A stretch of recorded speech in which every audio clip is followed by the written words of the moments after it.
నమస్కారం శ్రీధర్ సార్. నమస్తే అండి. స్టూడెంట్ జాబ్ స్టార్ట్ చేసిన తర్వాత ఒక ప్రాసెస్ ఉంటుంది. డాక్యుమెంట్ వెరిఫికేషన్ అనేది. ప్రాపర్‌గా ఎవరికీ తెలీదు సార్. అంటే ఒక స్టూడెంట్ చెక్ లిస్ట్ పెట్టుకునేటప్పుడు ఇది ఉండాలి, ఇది ఉండాలి అని చెప్పి ఇప్పటికీ ఒక డౌట్ ఉంటుందనమాట. ఇంటర్వ్యూకి వెళ్ళేటప్పుడు ఏం తీసుకొని వెళ్ళాలి? కాల్ లెటర్ రాగానే అనుకున్నటువంటి దాని మీద. అసలు చెక్ లిస్ట్‌లో ఏం పెట్టుకోవాలి? యాక్చువల్‌గా అండి దీంట్లో డాక్యుమెంట్ వెరిఫికేషన్ 2 టైప్స్ అండి. ఒకటి ఇంటర్వ్యూకి వెళ్ళినప్పుడు డాక్యుమెంట్ వెరిఫికేషను. ఇంకోటి ఫైనల్ సెలక్షన్ అప్పుడు. అంటే పీఓకైతేనేమో ఇంటర్వ్యూకి వెళ్ళేటప్పుడే డాక్యుమెంట్ వెరిఫికేషన్ ఉంటుందండి. అదే క్లరికల్ క్యాడర్‌లో సెలెక్ట్ అయిన వాళ్ళ పిల్లలకైతేనేమో ఆహ్, ఫైనల్ జాబ్ వచ్చేసిన తర్వాత డాక్యుమెంట్ వెరిఫికేషన్ ఉంటుందండి. ఈ డాక్యుమెంట్ వెరిఫికేషన్‌లో అందరికీ కావాల్సినటువంటి సర్టిఫికేట్లున్నాయి. కొన్ని కేటగిరీలకి కావాల్సినటువంటి సర్టిఫికేట్లున్నాయి. ఫస్ట్‌ది ఏంటంటేనండి 10థ్ క్లాస్. ఆ 10థ్ క్లాస్ మస్ట్ అండ్ షుడ్ అండి. ఓకే. ఎందుకనంటే దాంట్లో డేట్ ఆఫ్ బర్త్ ఉంటుంది. హ్మ్. ఏజ్ ప్రూఫ్ కింద కన్సిడర్ చేసేటటువంటి సర్టిఫికేట్ అది. 10థ్ క్లాస్, ఇంటర్మీడియేట్.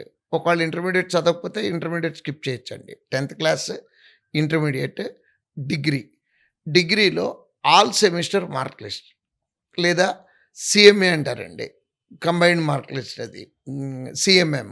హ్మ్. సో, కంబైన్డ్ మార్క్ లిస్ట్ ఉంటేనే మార్క్స్ మెమో అంటారు. అది ఉంటే అది సరిపోతుంది. లేకపోతే ఖచ్చితంగా ప్రతి సెమిస్టర్ మార్క్ లిస్టులు కావాలండి. Next provisional certificate. Next degree అయిపోయి కొంచెం ఎక్కువ కాలం గనక అయితే అంటే మోర్ దెన్ ఎన్ ఇయర్ గనక అట్లా అయితే గనక ఓడీ అండి. హ్మ్. ఇక్కడ పిల్లలు ఎక్కువ మంది చేసేటటువంటిది ఏంటంటే యూజువల్‌గా డిగ్రీ అయిపోయిన తర్వాత 25 ఏళ్ళకి 30 ఏళ్ళకి కూడా ఓడీలు తీసుకున్నోళ్ళు ఉంటారండి. హ్మ్. ఆ ఓడీకి ఖచ్చితంగా కావాల్సిందేనా? రూల్ ప్రకారం అయితే కావాల్సిందే గానీ, డాక్యుమెంట్ వెరిఫికేషన్ దగ్గర అంత ఇబ్బంది పెట్టట్లేదు. ప్రొవిజనల్ సర్టిఫికేట్ సరిపోతుంది. కానీ ఎవరైనా రూల్ బుక్ బయటకి తీసి గట్టిగా అడిగితే మటుకు మనం ఓడీ ప్రొవైడ్ చేయాల్సి ఉంటుంది.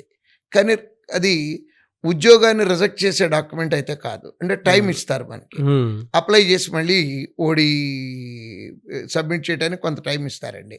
కానీ పిల్లలకి తెలియాల్సిందేంటంటే అయిపోయింది, డిగ్రీ అయిపోయింది. ఓడీ అప్లై చేసి తెచ్చుకుంటే సరిపోతుంది. అవును. కాంట్రవర్షన్ లేకుండా. ఇది అందరికీ కావాల్సినటువంటి సర్టిఫికేట్లండి. Next reservation.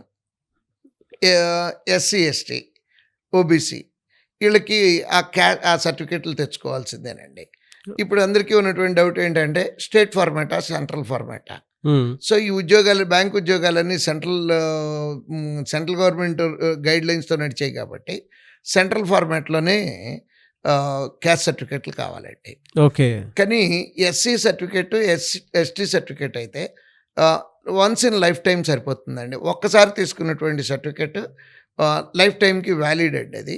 But OBC certificate మటుకు ఎవ్రీ ఫైనాన్షియల్ ఇయర్ అంటే ఏప్రిల్ 1 నుంచి మార్చి 31 తారీఖు వరకు ఎలిజిబుల్. అది వ్యాలిడ్ సర్టిఫికేట్ అండి. అది అయిపోయిందంటే మళ్ళీ కొత్తది తీసుకోవాలి. నెక్స్ట్ మనం ఇంకేదైనా రిజర్వేషన్స్ అప్లై చేసాము. ఫిజికల్ హ్యాండిక్యాప్డ్ అయ్యి కాంపిటెంట్ అథారిటీ అంటాడు. కాంపిటెంట్ అథారిటీ అంటే దాంట్లో స్పెసిఫిక్‌గా మెన్షన్ చేసి ఉంటుందండి. అప్లికేషన్‌లోనే మెన్షన్ చేసి ఉంటుంది. ఏ సర్టిఫికేట్ ఇవ్వటానికి ఎవరు కాంపిటెంట్ అథారిటీ అని. హ్మ్. ఆ కాంపిటెంట్ అథారిటీ ఇచ్చినటువంటి సర్టిఫికేట్ ఖచ్చితంగా మనం తీసుకొని వెళ్ళాలండి. ఓకే. అంటే మనం ఏ కేటగిరీ కింద అయితే అప్లై చేస్తున్నామో, ఆ కేటగిరీ సర్టిఫికేట్ గనక మనం చూపించలేకపోతే ఆన్ ద స్పాట్ రిజెక్ట్ అయిపోతారండి. ఆ! అంటే ఫర్ ఎగ్జాంపుల్ ఎస్సీ అని అప్లై చేసాం. ఎస్సీ కేటగిరీలో సెలెక్ట్ అయ్యాము. ఎస్సీ సర్టిఫికేట్ ప్రొడ్యూస్ చేయాలండి. కొంచెం టైం ఇవ్వండి. ఒక సంవత్సరం తర్వాత తెచ్చిస్తా, 6 నెలల తర్వాత తెచ్చిస్తా. ఓడీకి ఎగ్జంప్షన్ ఉంది. హ్మ్. హ్మ్. ఉన్న మార్క్ లిస్ట్‌లో ఏదైనా ఒక మార్క్ లిస్ట్ మిస్ అయితే మాట్లాడుకోవచ్చు. బట్ కేటగిరీ అప్లై చేసిన కేటగిరీ ఉంది గదండీ!